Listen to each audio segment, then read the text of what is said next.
the powers of the mantra. Ananda, all Buddhas throughout the 10 directions are born from the esoteric lines of this mantra of the white canopy, with its subtle and wonderful phrases and sections spoken by the Buddha seated within the light at the crown of Thus Come One's head. By means of this mantra of the mind, the Thus Come Ones of the 10 directions have gained supreme, right, and universal wisdom. Wielding this mantra of the mind, the Thus Come Ones of the 10 directions subdue all demons and show the right way to all who are on a wrong path.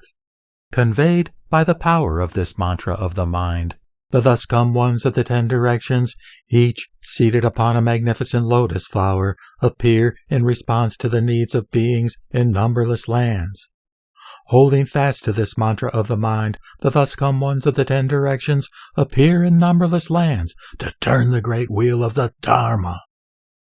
Employing this mantra of the mind, the Thus Come Ones of the 10 directions bestow predictions upon beings everywhere, each one circling his right hand over the crown of the head of each of these beings. They bestow predictions even upon beings who have not yet become enlightened. Relying on this mantra of the mind, the Thus Come Ones of the 10 directions also rescue beings everywhere from suffering in its various forms.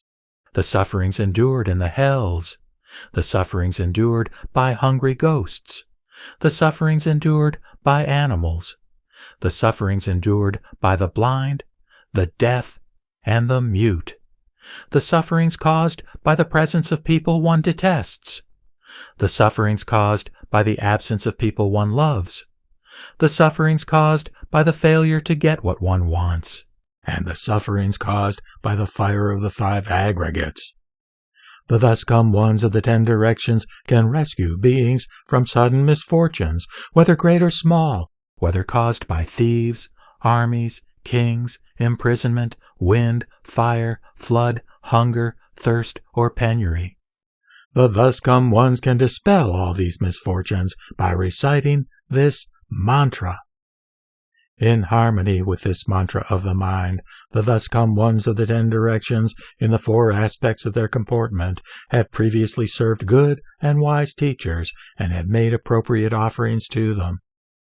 They have been chosen as great Dharma princes among the disciples of as many Thus Come Ones as there are sand grains in the river Ganges.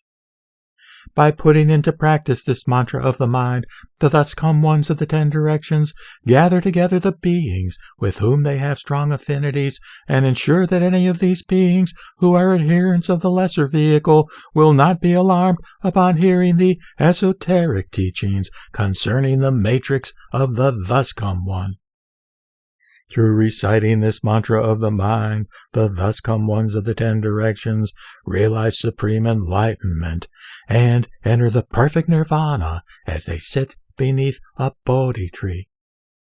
By transmitting this mantra of the mind, the Thus Come Ones of the 10 directions pass on the work of the Buddha's Dharma to others, so that after their nirvana the Dharma can endure, and so that all can remain pure by following the precepts strictly and flawlessly. Were I to continue speaking of the virtues of this mantra of the white canopy, which is proclaimed from within the blaze of light at the crown of the Buddha's head, I could continue to explain it from morning to night, without interruption and without repeating myself, and yet still not finish, even if I were to keep on speaking for as many eons as there are sand grains in the river Ganges. This mantra may also be called the mantra that is spoken from above the crown of the Thus Come One's head. All of you who still need instruction and have not yet escaped from the cycle of death and rebirth, but have vowed with great sincerity to become arhats, must be certain to practice this mantra if you wish to remain free of demonic influences while you are seated in your place of awakening. Ananda, the people of any country in any world can write out this mantra on birch bark, palm leaves, papyrus, or white cotton cloth, whatever material is native to their region, and each of them can keep the written mantra in a fragrant pouch. You should know that even if these people are dull-witted and cannot recite or memorize the mantra, they can still wear the pouch or keep it in their dwellings. If they do this, then throughout their lives no poison will ever be able to harm them. Ananda, I will now tell you more about how this mantra can protect beings of the world and rescue them from danger, how it can deliver them from every fear and help them attain transcendent wisdom. You should know that after my nirvana, in the time of the Dharma's ending, people who can recite this mantra or teach others to recite it will be in no danger of being burned, or of being drowned, or of being harmed by mild or strong poisons. Further, when they are absorbed in samādhi, no evil spell will have the power to ensnare them, whether the spell be cast by gods, dragons, ghosts, or spirits, including terrestrial or celestial spirits, demonic ghosts, and nightmare ghosts. Any substance made venomous by spell, curse, or sorcerer's hex, any poisonous herb, any potion made toxic by the admixture of metals such as gold or silver, any noxious vapor derived from plants, trees, insects, or snakes, indeed, any of the countless kinds of poisonous substances, all these will turn into ambrosia upon entering the mouths of people who recite this mantra. No evil spirit dwelling in a celestial body, nor any other ghost or spirit that harbors malice toward people, will have the power to work its evil on them. They will always be guarded and protected by Vinayaka and by other once hostile ghost kings who have been tamed by deep kindness. Ananda, this mantra is always attended day and night by bodhisattvas in the lineage of the bodhisattva king Vajra treasury. Their numbers are 84,010 billion trillion times the number of sand grains in the river Ganges. Each of them is accompanied by a vast retinue of Vajra brandishing followers. These bodhisattvas in the lineage of the bodhisattva king Vajra treasury will always be present to protect beings who recite this mantra and who are resolved to become enlightened. Indeed, they will even protect beings whose minds are scattered and disorderly and lack samādhi, but who can nevertheless recite the mantra from memory. In ways that are hidden, all these bodhisattvas, in the lineage of the bodhisattva king Vajra treasury, will focus their minds upon hastening these beings toward developing spiritual awareness. These beings will then suddenly recall everything that happened to them during 84,000 times as many eons as there are sand grains in the river Ganges. They will understand these past events thoroughly and with complete certainty. From that time onward, until their last rebirth, they will never be born in inauspicious places, where there are yakshas, rakshasas, putanas, kataputnas, kumbhandas, pishachas, pretas, and other ghosts, some of whom are visible and some of whom are not, and some of whom are intelligent and some of whom are not. Good people who, in eon after eon, read this mantra, recite it from memory, write it out, wear it on their bodies, or keep it in a safe place, making various offerings to it, will not be reborn into poverty, or into lowly circumstances, or in an unpleasant place. If they themselves have not earned any karmic rewards, the thus come ones of the 10 directions will transfer their own merit to them. Therefore, for an inexpressibly great number of uncountable eons, as many as the sand grains in the river Ganges, they will be born in the same generation in which a Buddha has been born. Their merit will be immeasurably great, and they will be as close to the Buddhas as the seeds of the Aksha are to each other. They will become permeated with the fragrance of spiritual practice. They will never be separated from the Buddhas. Further, the mantra can enable people who have broken their precepts to regain their purity. It can enable people who have not received precepts to become precepted. It can enable people who have not been vigorous to become vigorous. It can enable people who are lacking in wisdom to become wise. It can enable people who are impure to quickly become pure. It can enable people who do not follow the precepts concerning a pure diet to succeed in following those precepts. Ananda, suppose good people who recite this mantra violated precepts before the mantra has been given to them.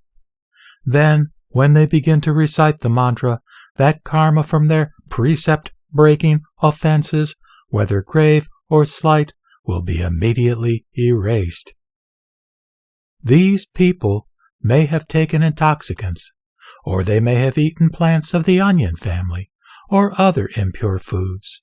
But the Buddhas, Bodhisattvas, Vajra-brandishing warriors, gods, immortals, ghosts, and spirits will not consider that a transgression. These people may wear old and tattered clothes, or clothes that have not been washed, but they will still be pure, whatever they do and wherever they are. Even if they do not set up a place for awakening, or do not enter a place for awakening, or do not follow the practice regimen, still, if they recite this mantra, their merit will be the same as if they had entered the place for awakening and had followed the practice regimen. They may even have committed the 5 unnatural crimes, which are deserving of the unrelenting hell. Or they may be monks who have committed the 4 major offenses, deserving of expulsion. Or nuns who have committed the 8 major offenses, deserving of expulsion. Yet their grave karma will be wiped away, without a trace remaining, like a sand dune that has been scattered in a gale.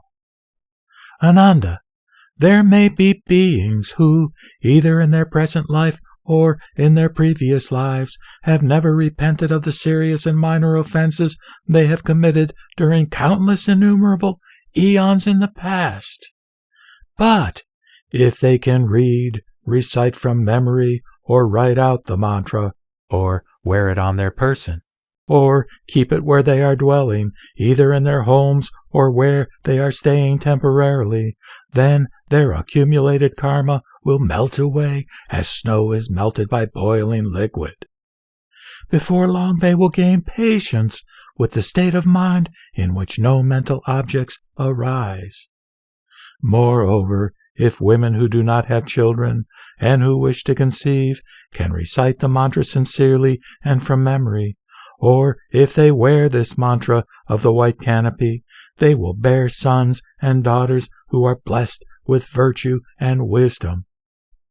If people who recite the mantra from memory wish for a long life, they will live a long life. What they wish to accomplish, they will quickly accomplish. In the same way, they will also have health, good fortune, beauty, and strength. At the end of their lives, they will be reborn into whatever country in the 10 directions they wish. They will certainly not be reborn among uncivilized people, or at a lower level of society. By no means will they be born into any form that is less than human. Ananda, suppose that in a village, a district, a province, or in an entire country, there is famine or plague, or perhaps in that place there is war, or the marauding of bandits, or the strife of rebellion, or other calamities. Then the spiritual mantra should be written out and placed on the 4 city gates, or in chetias, or on banners. The citizens of the country should be instructed to come to welcome the mantra with honor, to venerate it respectfully, and to sincerely make offerings to it. The citizens should also be instructed to wear the mantra on their bodies and place it in their homes. Then all the disasters will disappear. Ananda, in any country and in any place where this mantra exists among the people, the celestial dragons are pleased, the weather is clement, the harvests are abundant, and all the people are happy and at peace. Further, the mantra can prevent disasters indicated by the positions of inauspicious celestial bodies. people will not suffer untimely deaths, nor will they be bound, fettered, or shackled. Day or night they will sleep peacefully, free from evil dreams. Ananda, among the 84,000 inauspicious heavenly bodies that indicate the coming of disasters in the Saha world, 28 major heavenly bodies are the more inauspicious among them, and among these 8 are the most influential. These heavenly bodies appear in a variety of forms. Their appearance can indicate the visitation of calamities upon living beings and the occurrence of uncanny events. But in any place where this mantra exists, all such calamities are prevented. An area of 84 miles around such a place will be safeguarded so that no calamitous influence will ever be able to enter. These are the reasons why the Thus Come One has proclaimed this mantra. In the future, it will protect all who have just begun their spiritual practice, so that they can enter samādhi and have peace and great tranquility in body and mind. Furthermore, they will not be harmed or vexed by any demon, ghost, or spirit, nor by any enmity, vulnerability to disaster, or karmic debt incurred in previous lives, since time without beginning. Supposing that, besides you and others in the assembly who still need instruction, spiritual practitioners in the future establish a place of awakening and keep the precepts in accord with the instructions.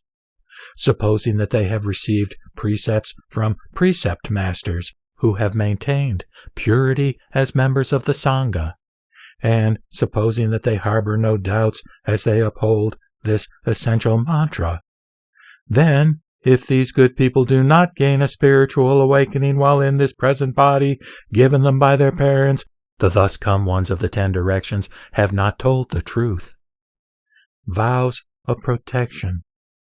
When these words had been spoken, countless hundreds of thousands of Vajra-brandishing warriors placed their palms together and bowed before the Buddha all at the same time, and they said to him respectfully, "In accord with what the Buddha has said, we will devote ourselves to protecting all those who undertake this practice on their path to enlightenment."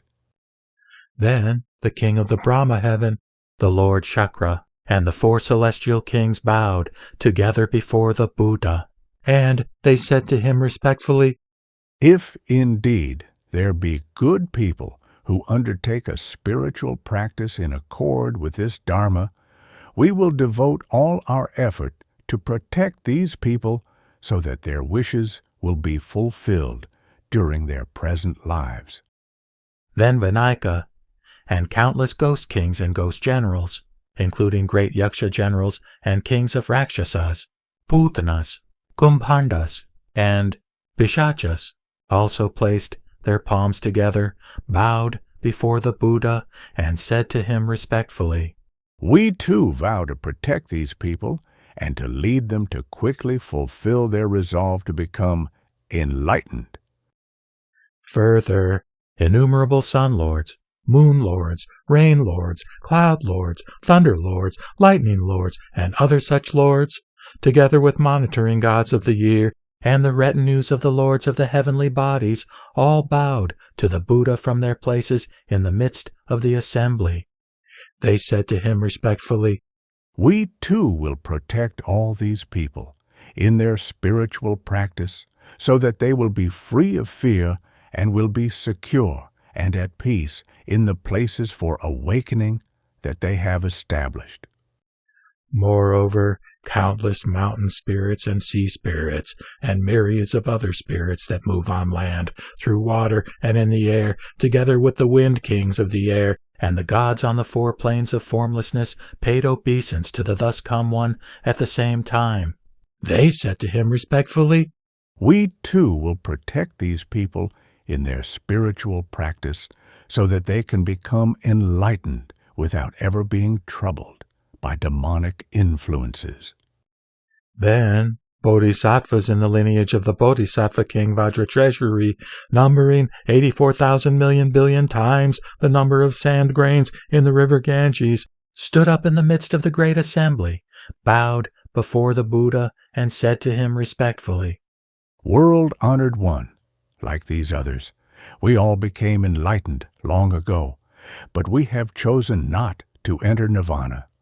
Instead, we continue in our meritorious work of constant attendance upon those whose practice is centered on this mantra, and during the time of the Dharma's ending, we will protect all who correctly practice this samādhi.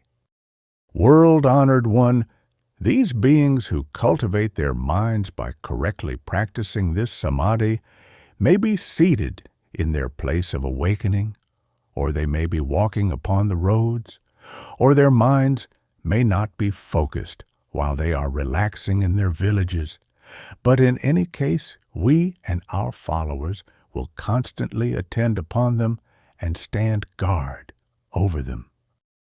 Even if the demon king who presides over the heaven of pleasure derived from what others create should seek to have his way with these beings, he will be utterly unable to do so. Lesser ghosts and spirits will be able to approach no closer than 70 miles from these good people, unless these ghosts and spirits are also resolved to become enlightened and are joyfully practicing meditation in stillness.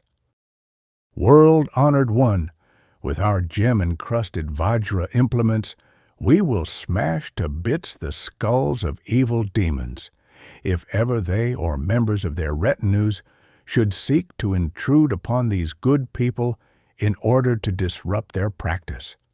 We will always help these good people fulfill their wishes.